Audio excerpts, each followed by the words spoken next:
Hello, YouTubers. It's middle of the winter, and if you've been on our Instagram page, you've known I got an upgraded carburetor for the bike.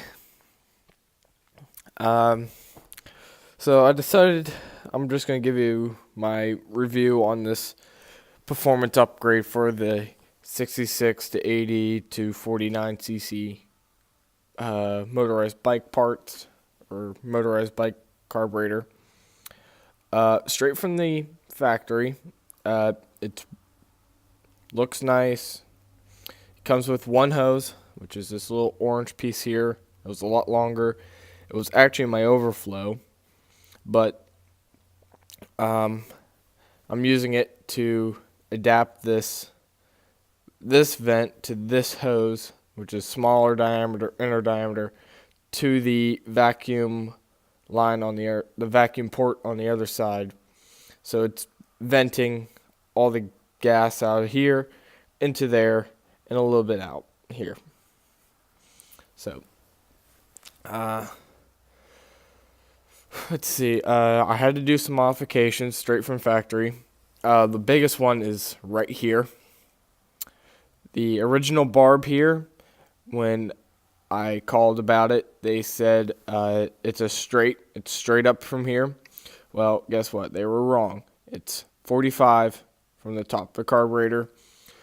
Well, I had to pull the old barb out, take a piece of brake line, flare a bit down here, and press it in. And then I put some gas resistant JB Weld in there, and it seemed to seal up.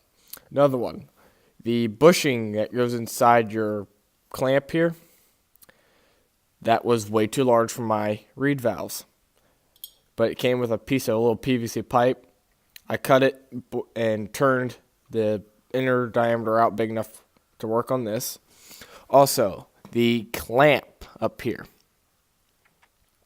does not close enough to make a perfect seal onto this reed valve or your intake. I took my Dremel and a cutting or a grinding head and ground down in here enough that it clamps on there.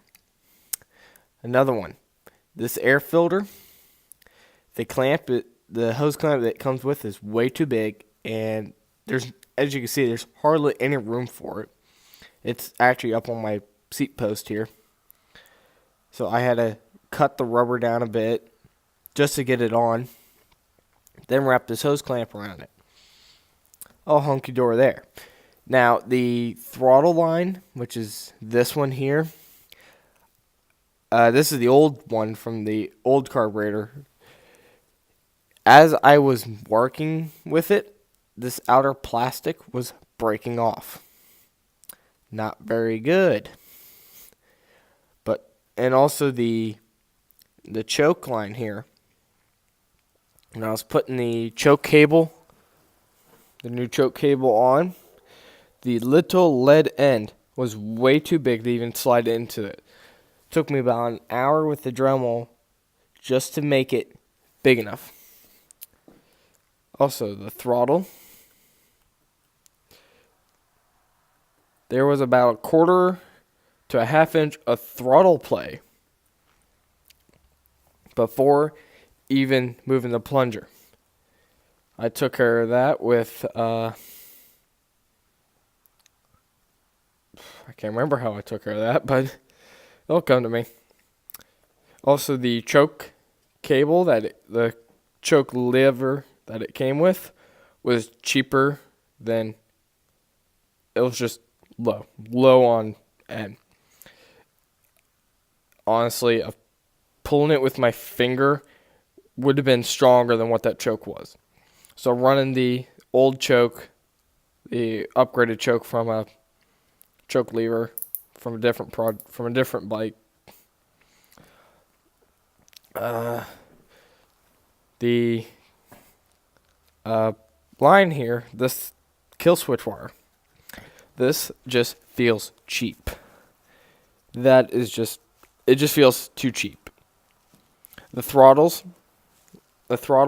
and clutch, or the grips here, they got this big knot here.